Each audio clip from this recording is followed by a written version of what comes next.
In an effort to make fruits and vegetables taste sweeter, it seems as if food producers may be making them less healthy. One of the trends now is cross-pollinating fruits and vegetables to improve the taste and make them less bitter. The problem is that bitter taste, well, it's actually really good for you. And joining me now to explain is holistic nutritionist Jessie Lane-Lee. Jessie Lane, thank you for being here. Let's get right into it. Yes. Bitter foods, why are they good for you? They are so good for our bodies and just have a multitude of health benefits.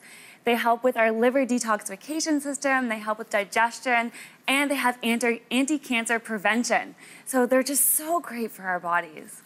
What are some of the bitter foods that we should have in our diet?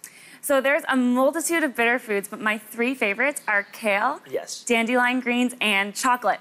And chocolate? Chocolate, that's right. I don't think of chocolate as a bitter food. I know, so I'm not talking about the milk chocolate that has sugar and all kinds of additives. I'm talking about chocolate in its rawest form, which is raw cacao.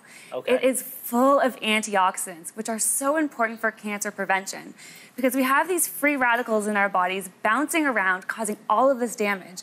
And the antioxidants come in and they neutralize these free radicals, preventing that damage. I find I take kale, I freeze it, and then I put it in my smoothies. And if it's frozen, it tastes less kale-y. Yes, exactly. So what are some other ways that you recommend cooking these foods so that, I don't know, maybe they are a little less bitter or more palatable? Yeah, so with kale, I highly recommend having it raw because it has more antioxidants that way. But what you need to do is you need to give it some love. So I like to massage the salad dressing into my kale salad. That softens it up a little bit. Oh, interesting.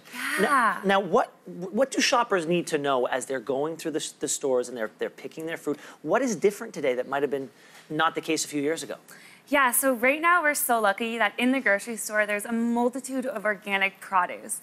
And there's studies that show that organic produce have higher antioxidant content because of the way they're grown. So again, that cancer prevention is going to kick in. I also recommend looking for local stuff because it hasn't traveled as far and it's usually picked when it's at its peak nutrient value. People do love their sweet food, though. I know. So, yeah. But what are some foods out there that maybe are sweet, but naturally so? Yeah, so naturally sweet foods like dates are a great way to sweeten your desserts. They're really high in fiber. So it's going to slow the digestion of all of those sugars into your system. So you're not going to get that big sugar spike followed by the crash. And then that makes you crave more sugar. And lastly, I got to go back to those dandelion stems you said. That's something worth putting in my salads? Yeah, so roasted dandelion roots. Roasted? Okay. Yeah, there's these delicious teas and lattes you can get with them. That's my roasted dandelion root vanilla latte on the screen right now. And it's delicious and it has awesome liver detox properties. Wait, so you take the stem and you put it in the oven? Yeah. And or then you can just buy it already done for you. Oh, see, that's more my style. Jessie, thank you so much for being here. You're welcome.